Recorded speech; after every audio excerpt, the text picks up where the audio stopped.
What's cracking, y'all? It's your boy Addict85. You see the thumbnail, you see the title. That's right. We're gonna talk about some WrestleMania. Let's get into it.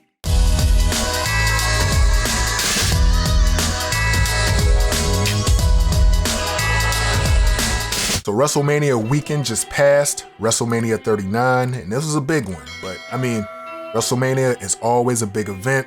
I used to watch a lot of wrestling back in my day when I was a kid, when I was a young teen. I was tuned in every week, every Monday to Raw, to Nitro. I was glued to the TV. These days, I don't watch as much wrestling as I used to back in the day, but I do check some clips on YouTube. I do read some of the headlines just to keep my pulse on what's going on, but I'm not as invested as I used to be. But when big events like the Royal Rumble, like WrestleMania come around, I have to lock in, I have to sit down and see what's going on, man, because it's always a big deal. This one, to me, did not disappoint. As a casual, as I would call myself these days, I was entertained and I had a good time. I enjoyed the event. I'm not gonna run down every single match. I'm gonna give a quick, short recap of some of my personal highlights. First, I'm gonna start off with Rey Mysterio Jr. being inducted into the Hall of Fame. Iconic, legendary career from him, and he's still doing it. He's still at it. He even had a match day one with his son, Dominic Mysterio, so that had to have been a huge honor, being inducted into the Hall of Fame while also sharing the ring with your son, a young man who you groomed to be in this business. Had to have been a huge honor, had to have been a proud moment for him, had to have been a proud moment for his entire family. So shout out to the Mysterio family, job well done. So another highlight for me was Snoop Dogg saving the day during day 2 of WrestleMania. Now if you remember, during day 1, The Miz and Snoop were cutting a promo, and Snoop set him up for the okie doke with an impromptu on-the-spot match against Pat McAfee, which The Miz lost. In day 2, it was no different. This time, Shane McMahon was the surprise opponent for The Miz, and seconds into the match, Shane McMahon suffered a quad injury. Now, and I'm not gonna lie, in the moment, I wasn't sure what was going on. You can never tell, like, was this the plan? To have Shane McMahon fake an injury so Snoop can come in and do his thing.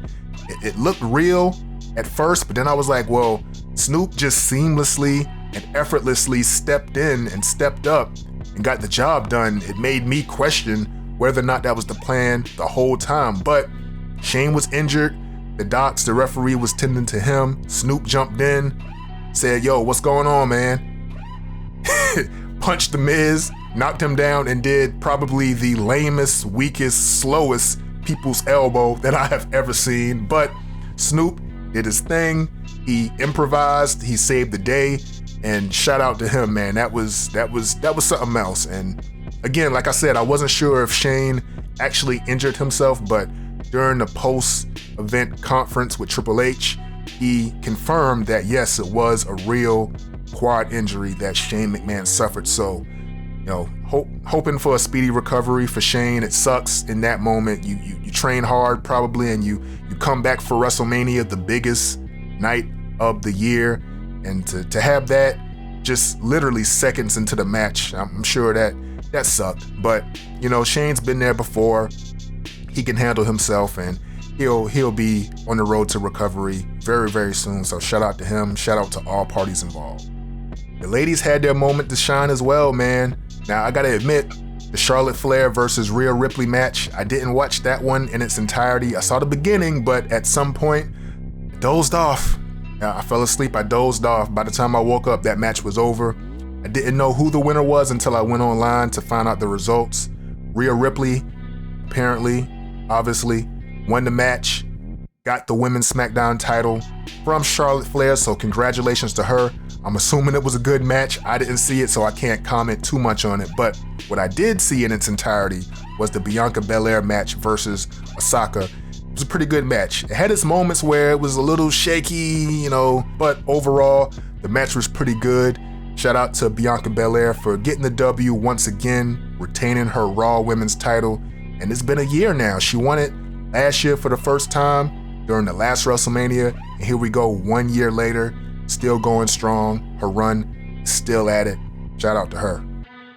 Another good one was the Intercontinental title triple threat match between Gunther, Sheamus and Drew McIntyre. Now, I gotta admit, I'm not that familiar with Gunther. I know Sheamus, I know Drew McIntyre. Now, I'm not saying that Gunther is new on the scene. He's probably been around for a while.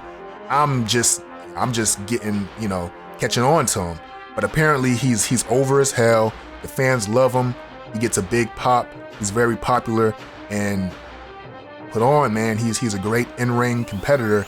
All three of those guys put on. It was a good match at its high moments. There were times I thought Sheamus was going to win. I thought Drew McIntyre was going to win. But when it was all said and done, Gunther defended his title, gets another W under his belt. So shout out to him. I'm going to keep my eye on him. I want to see where his career is going. I think it could be some things down the line between him and Brock Lesnar, perhaps, because if you remember during the Royal Rumble, I think it was Gunther, correct me if I'm wrong, but I think it was Gunther who eliminated Brock Lesnar. So we thought maybe there was going to be something between him and Brock leading into WrestleMania. Obviously, Brock had his thing with Omos, and that was what it was. It was cool, but there's something there between him, Brock Lesnar, and Gunther potentially. So let's keep our eye on that one. The main events for both nights during WrestleMania involved the Bloodline. Day one, it was Jimmy and Jey Uso versus Sami Zayn and Kevin Owens, with Sami and Kevin coming out victorious and capturing the tag team titles from the Usos. And, it's really interesting to see where that's going to go. But the main event of day two is what everybody is talking about because, we had Cody Rhodes going up against Roman Reigns. We felt like this was the moment. We felt like Cody Rhodes was going to be the guy to dethrone Roman Reigns. It seemed like the stars were all aligned. Like, we have Roman Reigns, who is trained under the tutelage of Dusty Rhodes, Cody Rhodes' father. We had Cody Rhodes, who was in WWE before, left, went to AEW, did his executive thing over there, and all of a sudden he decided, see you later, I'm going back to WWE. So it just seemed like after him coming off of his injury, winning the Royal Rumble, it seemed obvious. Like there have been some obvious moments in WWE when Stone Cold defeated Shawn Michaels at WrestleMania. Obvious. Of course you're going to put the title on Stone Cold. When the fans were in an uproar and demanded that Daniel Bryan goes to WrestleMania and wins the title there. Obvious moment. When CM Punk captured the title. Obvious moment. This seemed obvious as well. Like, of course, it's gonna be Cody Rhodes. Of course, he's the guy to dethrone Roman Reigns, but it didn't happen. It didn't happen. And I think there's a reason. I think what WWE is doing some great storytelling. In this day of social media and microwave stuff, we want things instantly. We want things right now.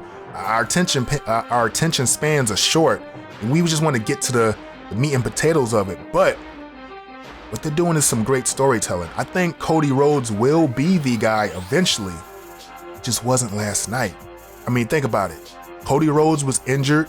He was out for many months. He came back, entered the Royal Rumble as the number 30 entrant. He won.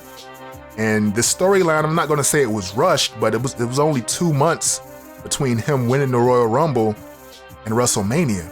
And there's a lot of storytelling that they haven't been able to do. But now that Cody is back, he took this L during WrestleMania. There's a lot more that they can uncover. There's a lot more that they can do. And I think this was actually the right thing to do. And right now it maybe probably doesn't feel right to a lot of people because a lot of people wanted Cody Rhodes to win. But sometimes as WWE, with what they do, they can't always give the fans what they want when they want it. Sometimes the trick is to make them think they know what they want, then giving them what they need later on. So let's keep our eye on that one. Let's see where the storyline goes, because this is obviously not over between Roman Reigns and Cody Rhodes. I believe there's a lot more story to tell, and it should be good. I'm along for the ride, and I'm locked in. That's all I got for my review. I hope you enjoyed it. Let me know in the comments, did you watch WrestleMania? Did you enjoy the show? What were your surprise moments? What do you like to see moving forward? Tonight is the Raw after WrestleMania. I'm gonna lock in because you know the first Raw right after WrestleMania is a big Raw, and it's always some surprises. I can't wait to see what they're gonna do, what they have in store. I'm gonna be tuned in. Will you be? Again, at 85. That's all I got on this one. Like, subscribe, all that stuff. Till next time.